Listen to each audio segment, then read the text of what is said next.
ఇప్పుడే జీ5 app download చేయండి. చూడండి మీ ఫేవరెట్ టీవీ షోస్ ఎప్పుడైనా ఎక్కడైనా. డాక్టర్ గారు, ఈ హై ప్రోటీన్ మీల్ అనేది ఎందుకు తినాలి, ఎవరెవరు తినొచ్చు, ఇలా తినడం వల్ల వచ్చే లాభాలు ఏంటి, ఆ రెసిపీ ఏంటో కూడా చూద్దామా? ఉదయం పూట ఈ మధ్య చాలా మంది టిఫిన్స్ తినటం మానేయటం అనేది మొదలు పెట్టారు. మొలకలు తినమంటే ఒక్కోసారి పచ్చి వాసన, అరగవనో గ్యాస్ అనో కొంతమంది దూరం అవుతుంటారు. ఇలాంటి వారికి బెస్ట్ ఆప్షన్ కింద కొద్దిగా పోషకాలు తగ్గినప్పటికీ ఇష్టంగా తింటూ మంచి ప్రోటీన్ ఇంక్రీజ్ చేసుకోవడానికి, బలాన్ని పెంచుకోవడానికి ఉపయోగపడేవి హై ప్రోటీన్ మీల్ అని చెప్పొచ్చు. ఇందులో మనం రాజ్మా గింజలు, పెసలు, మూడవది కాబోలి శనగలు, ఈ మూడుటిని నైట్ నానబెట్టేస్తే ఉదయానికి నానతాయి. నానబెట్టిన గింజల్ని ఉడకబెట్టేసేసి వీటికి కాస్త మనం చాట్ లాగా తాలింపు పెట్టేసుకుని హై ప్రోటీన్ 3 గింజల చాట్ ని గనక ప్రొద్దునే అంత తినేసి తర్వాత బొప్పాయి పండు బాగా తింటే చాలా మంచిది అనమాట.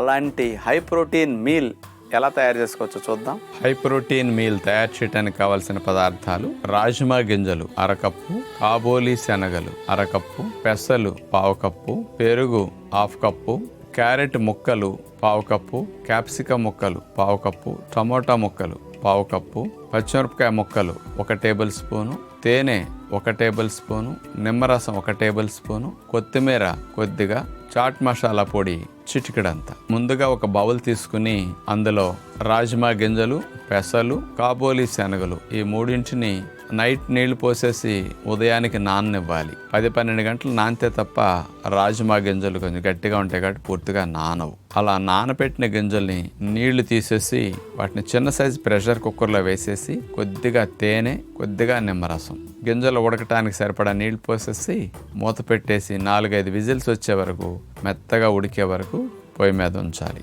అలా బాగా ఉడికిన తర్వాత ఆ నీళ్లు వార్చేసేయాలి. ఆ ఉడికించిన గింజల్ని ఒక బౌల్లో వేసేసి సాలడ్ లాగా క్యారెట్ ముక్కలు, క్యాప్సికం ముక్కలు, టమోటా ముక్కలు, పచ్చిమిరపకాయ ముక్కలు, కొత్తిమీర వీటన్నిటికీ కొద్దిగా పెరిగేసేస్తే కమ్మగా ఉంటాయి. పైన కొద్దిగా చాట్ మసాలా.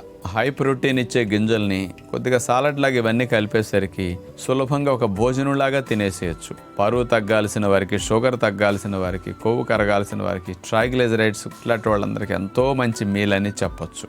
చూసారుగా, డాక్టర్ గారు చూపించిన విధానంలో మనం ఈ హై ప్రోటీన్ మీల్ తయారు చేసుకుంటే చాలా సులభంగా మనం ఆహారం, ఒక మీల్ అనేది చక్కగా ఫుల్గా బ్యాలెన్స్డ్ మీల్ వెళ్ళిపోతుంది.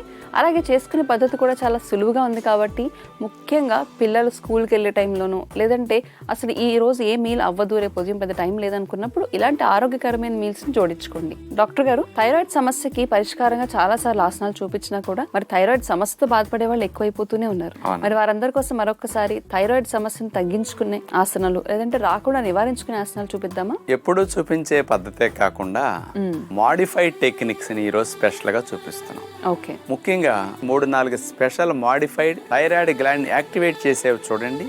ముందుగా కింద వజ్రాసనంలో కానీ సుఖాసనంలో కానీ మనం కూర్చుని చేసే క్యాట్ అండ్ కౌ పోజ్. 2 చేతుల్ని జోడించి నమస్కార ముద్రలు అట్లా పెట్టేసేసి గాలిని పీల్చుకుంటూ చేతుల్ని ఇట్లా వెడల్పుగా చాపాలి. మళ్ళీ గాలిని వదిలేస్తూ మళ్ళీ నమస్కార ముద్రలో మోక చేతుల నుంచి అరిచేతుల వరకు అట్లా కలిపేటట్టుగా జాయిన్ చేస్తాం. ఇట్లా కంటిన్యూస్ ఎక్సర్సైజ్ లాగా ముందు కొంగటం, మెడ వెనక్కి సాగటం అనేది ఈ ప్రక్రియలో జరుగుతుంది. మామూలుగా అయితే వంగి చేసేది ఉంటుంది, ఇది కూర్చుని చేసే పద్ధతిలో cat and cow pose exercise thyroid గ్రంథికి ఇది బాగా ఉపయోగపడుతుంది అనమాట. ఇక రెండవ వ్యాయామం, మనకు దగ్గరలో ఏదన్నా ఒక స్టూల్ కానీ కుర్చీ కానీ ఏర్పాటు చేసుకుని మనం అట్లా వెళ్ళకిలా పడుకున్న తర్వాత 2 కాళ్లను కుర్చీ మీద పైకి అట్లా పెట్టేసి గాలిని పీలుస్తూ సీటు భాగాన్ని, ఛాతీ భాగాన్ని అట్లా పైకి లిఫ్ట్ చేస్తాం. పైకి లిఫ్ట్ అయ్యాక ఒక 4-5 సెకండ్లు అట్లా హోల్డ్ చేయొచ్చు. మళ్ళా గాలిని వదిలేస్తూ దింపేసేయాలి. 7-8 రౌండ్స్ కనుక సీటు, నడుము భాగాన్ని పైకి లిఫ్ట్ చేసి హోల్డ్ చేసే పద్ధతిలో వ్యాయామం చేస్తే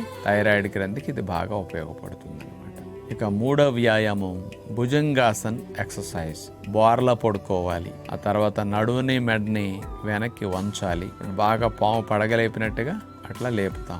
అరిచేయి నేలకాని నుండి మోకచేయి దగ్గర నుంచి పైకి లిఫ్ట్ చేసినప్పుడు కొంచెం లెగుస్తుంది అనమాట. ఈ ఎక్సర్సైజ్లో థైరాయిడ్ గ్రంథికి బాగా ఎక్కువ లాభం జరుగుతుంది అనమాట. ఇక ఇక చివరిగా వజ్రాసనంలో కూర్చుని ఉష్ట్రాసన్ ఎక్సర్సైజ్ లాగా చేస్తాం. చూడండి, నడుముని సీట్ని లిఫ్ట్ చేసాం, అలా ఉంటే అది ఉష్ట్రాసన్. ఇక మెల్లగా తీసేసి, ఎక్సర్సైజ్ అన్నప్పుడు ఆసనంలో ఉండకుండా తీసేసి తల నేల కానిచ్చేసి 2 చేతుల్ని తల పై భాగానికి అట్లా వచ్చేట్టు లిఫ్ట్ చేస్తాం. మళ్ళీ అయిపోయిన తర్వాత చేతులతో పాదాలు పట్టుకుని మళ్ళీ ఉష్ట్రాసన్, నడుముని వెనక్కి విరవాలి. మెడని వెనక్కి ముందుకు వంచే మూమెంట్ ఈ ఉష్ట్రాసన్ ఎక్సర్సైజ్లో జరుగుతుంది. కాబట్టి థైరాయిడ్ గ్రంథికి ఇది బాగా ఉపయోగపడుతుంది అన్నమాట. ఇలాంటి 4 వ్యాయామాలు థైరాయిడ్ సమస్య ఉన్న వారు తగ్గించుకోవటానికి, థైరాయిడ్ సమస్యలు లేని వారు రాకుండా చేసుకోవటానికి బాగా ఉపయోగపడతాయి. చూసారు కదండి, మరి థైరాయిడ్ సమస్యతో బాధపడే వాళ్ళందరూ కూడా ప్రతిరోజు టాబ్లెట్ వేసుకోవాల్సిన పరిస్థితి ఈ రోజుల్లో చాలా మందికే ఉంది. మరి వాళ్ళందరూ కూడా డాక్టర్ గారు చూపించిన ఆసనాలు వేస్తే గనక, అలాగే మన కార్యక్రమంలో చెప్పే ఆహార నియమాలు పాటించిన ఈ థైరాయిడ్ సమస్య నుంచి బయటకు వచ్చి టాబ్లెట్ కూడా ఆపేసి స్టేజ్ కూడా రావచ్చు. కాబట్టి ప్రయత్నించి చూడండి. డాక్టర్ గారు, ఆరోగ్యాలయం అనే అంశంలో భాగంగా ఈ రోజు ఏ టాపిక్ మీద చూపించబోతున్నారు విజువల్స్? మన ఆరోగ్యాలయంలో ఎక్కువ మంది 45-50 సంవత్సరాల నుంచి 60-65 సంవత్సరాల వయసులోపు ఆడవారు మగవారు చేరటం సహజంగా చూస్తూ ఉంటాం. ఓకే. మరి ఇలాంటి వారిలో చాలా మంది వాళ్ళ పనులు వాళ్ళు చేసుకుంటూ ఆశ్రమంతా అన్ని రకాల విభాగాలకు వెళ్ళి అన్నిట్లో హాజరయ్యే వాళ్ళు ఉంటారు ఈ ఏజ్లో. కానీ కొంతమందికి కొన్ని రకాల అనారోగ్య సమస్యలు ఉన్నప్పుడు వాళ్ళు బయటికి ఎక్కువ నడవలేరు, తిరగలేరు. కాస్త కుంటుతూ నొప్పులతో బాధపడుతూ కాస్త రూముకే పరిమితం, అంతకు మించి ఎక్కువ దూరం వెళ్ళలేమండి అనేవారు ఉంటారు. వీళ్ళకి రూములోనే ఎక్కువ గంటలు ఉండాల్సి వస్తుంది. కాబట్టి ఇలాంటి చికిత్సలన్నీ రూముకి వెళ్ళి చేస్తూ ఉంటారు. ఇందులో ముఖ్యంగా రూమ్ సర్వీస్ యోగా మన ఆరోగ్యాలయంలో అందించడం జరుగుతుంది అన్నమాట. ఇలాంటి వారికి రూముకి వెళ్ళి వాళ్ళున్న బెడ్ మీదే వాళ్ళని కూర్చోపెట్టి కాస్త కాళ్ళు ఇళ్ళ పట్టుకుని వంచటం, చాపటం, కాళ్ళు లేపటం, ఆ మూమెంట్స్ అన్ని తప్పు లేకుండా స్వయంగా వీళ్ళ పర్యవేక్షణలో దగ్గరుండి వాళ్ళ చేత చేపిస్తారు. అట్లాగే నడువు నొప్పి, మెడ నొప్పి, డిస్క్ ప్రాబ్లం, సయాటిక్ పెయిన్ ఇలాంటివి ఉన్నప్పుడు కొన్ని స్ట్రెచెస్ చేయటం కానీ, కొన్ని రకాల ఆసనాలు చేయించటం కానీ, కొన్ని సూక్ష్మ వ్యాయామాలు చేయటం కానీ చేస్తారు. అలాగే పడుకునే పద్ధతి ఎలా ఉండాలి నొప్పి తగ్గాలంటే, దిండు ఎలా పెట్టుకుని ఉపశమనం పొందాలి, ఈ టెక్నిక్స్ అన్ని వీళ్ళకి అట్లాంటివి చూపించడం జరుగుతుంది అనమాట. ఇలాంటి వాటితో పాటు కొంతమందికి కొన్ని రకాల చికిత్సలు నొప్పులు తగ్గించే ప్యాక్స్ ఉంటాయి. అలాంటి మోకాళ్ళకి కానీ, మెడ, నడుముకి ఇట్లాంటి వాటికి ఆ ప్యాక్స్ కూడా వేస్తుంటారు. దీనివల్ల పెయిన్ తగ్గటం, స్వెల్లింగ్ తగ్గటం బాగా జరుగుతుంది.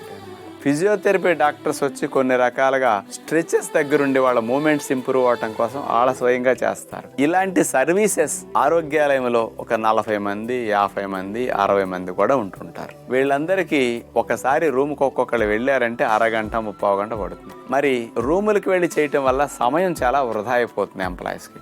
కానీ ఈ సర్వీసెస్ అన్ని మనం అందిస్తాం, కానీ 1 రూపీ కూడా వీళ్ళకి ఎక్స్ట్రా ఛార్జ్ చెయ్యరు.